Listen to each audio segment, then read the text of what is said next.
Documents जो required होते हैं एडमिशन के लिए वो डॉक्यूमेंट्स ही उनके पास अवेलेबल नहीं होते, जैसे क्योंकि आपके जो TFWS होता है, EBC होता है, यहाँ पे एक रिक्वायरमेंट होती है आपके इनकम सर्टिफिकेट को उसमें एनरोल करना चाहते हैं तो ये जो 2 साल के लिए आपको क्या करना पड़ेगा, गैप सर्टिफिकेट बनवाना पड़ेगा। दोस्तों ये जो मेरी वीडियो होने वाली है, ये वीडियो बहुत ज्यादा इंपॉर्टेंट होने वाली है और इस वीडियो को बहुत ध्यान से सुनना, क्योंकि कहीं ना कहीं ये वीडियो आपकी बहुत ज्यादा मदद करने वाली है आपके एडमिशंस के लिए जो आप इंजीनियरिंग में या फिर फार्मेसी में आगे चलकर लेने वाले हो।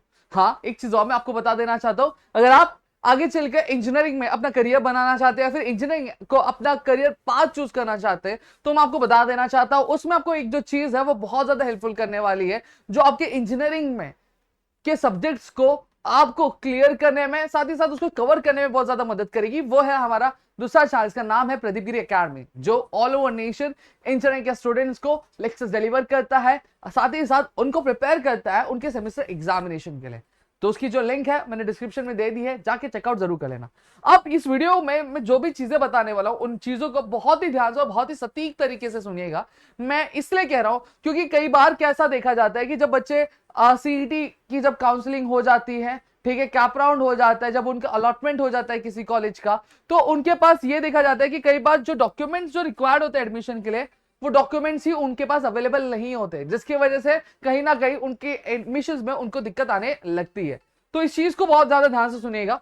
सबसे पहली चीज डॉक्यूमेंट्स रिक्वायरमेंट की अगर मैं बात करूं तो आपका जो सबसे पहला रिक्वायरमेंट होता है वह SSC और HSC की मार्कशीट का होता है। तो SSC और HSC की मार्कशीट, SSC की बट ऑब्वियसली बात आपके पास ऑलरेडी होगी, HSC की जो मार्कशीट होगी वो आपका जब रिजल्ट आएगा तो रिजल्ट के 10 दिन के बाद आपको जो है मिल जाएगा। फिर उसके बाद आपका LC जो आपको ध्यान से आपके कॉलेज से कलेक्ट कर लेना है, और LC में भी आप चेक कर लीजिए आज पर आपके SSC HSC के मार्कशीट के हिसाब से LC में भी सारी चीजें एंटर्ड है कि नहीं प्रॉपर्ली।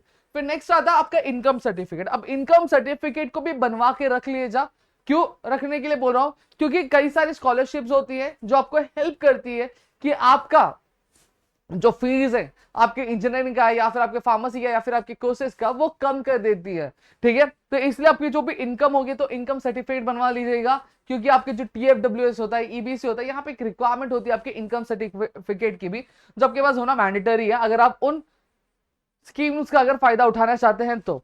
साथ ही साथ अब आपको आता है कास्ट सर्टिफिकेट। कास्ट सर्टिफिकेट क्यों जरूरी हो जाता है, अगर आप अदर देन ओपन कास्ट के हैं, अगर आप रिजर्व कैटेगरी के स्टूडेंट्स हैं जो आपके रिजर्व कास्ट से बिलोंग करते हैं तो आपके पास कास्ट सर्टिफिकेट होना मैंडेटरी है। हाँ, अगर आप ओपन कैटेगरी से बिलोंग करते हैं तो आपको जरूरत नहीं है, ठीक है, आपको कास्ट सर्टिफिकेट रखने की जरूरत नहीं है। साथ ही साथ अगर कुछ स्टूडेंट्स ऐसे हैं जो जिनके, अगर मैं नेटिव प्लेस बात करूं, नेटिव प्लेस अगर उनका महाराष्ट्र नहीं है, अदर देन महाराष्ट्र स्टेट से, ठीक है, तो आप ओपन कैटेगरी में आते हैं। भले आपके स्टेट में अगर मैं बात करूं आपका कैटेगरी OBC होगा या फिर ST होगा, SC होगा, बट जब आप महाराष्ट्र में आप एडमिशंस ले रहे हैं तो आपको एज एन ओपन ही ट्रीट किया जाता है, तो आपको भी कास्ट सर्टिफिकेट की रिक्वायरमेंट नहीं पड़ती है। हाँ, लेकिन अगर आप एक महाराष्ट्रियन स्टूडेंट है, ठीक है, जिनका नेटिव प्लेस महाराष्ट्र में ही और आप एक रिजर्व कैटेगरी से बिलोंग करते हैं तो आपको कास्ट सर्टिफिकेट बनवा लेना चाहिए, क्योंकि ये आपके एडमिशंस में आपको बहुत ज्यादा हेल्पफुल क्या होगा। नेक्स्ट अगर मैं बात करूं तो आपका नॉन क्रीमी लेयर सर्टिफिकेट जो आपको बनवा के रख लेना चाहिए।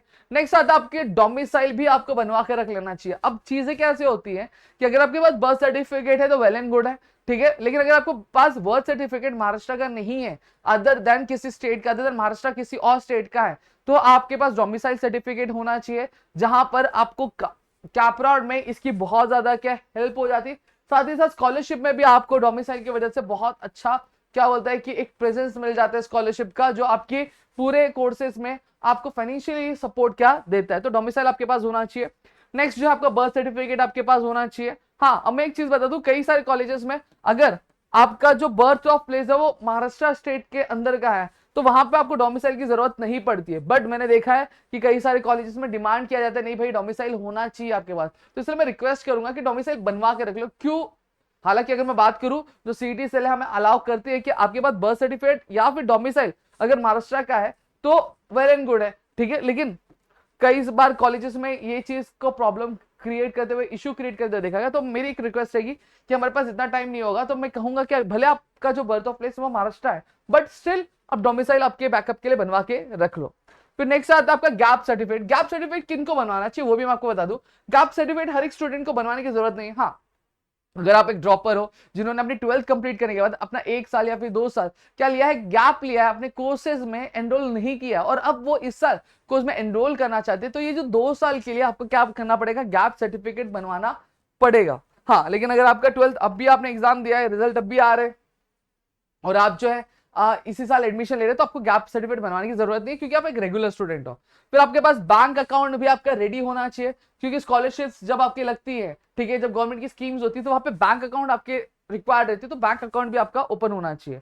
फिर नेक्स्ट आता है गेट स्कोर कार्ड। अब स्कोर कार्ड तो अभी नहीं मिलेगा, जब सीईटी का रिजल्ट आएगा तो सीईटी का जो स्कोर कार्ड है वो आपका गेट नहीं लिखा है, सीईटी का स्कोर कार्ड आपके पास क्या रहना चाहिए।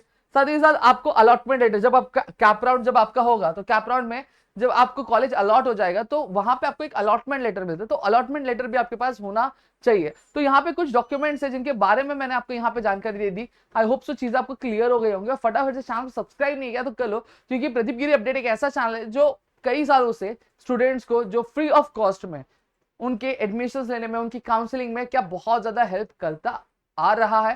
साथ ही साथ प्रदीप गिरी अकेडमी इस चैनल को भी सब्सक्राइब कर लेना, क्योंकि आपकी इंजीनियरिंग की जो जर्नी होगी वो आगे चलकर उसी चैनल पे होने वाली है। हाँ, लेकिन अगर आप 12th के बाद डिप्लोमा भी करना चाहते हो तो वो भी चीज आपको वहां पे मिल जाएगी। ठीक है, तो चलो मिलते हैं हमारी अगली वीडियो में, तब तक के लिए घर पे रहो सुरक्षित, अपना ध्यान रखना दोस्तों। जय हिंद दोस्तों।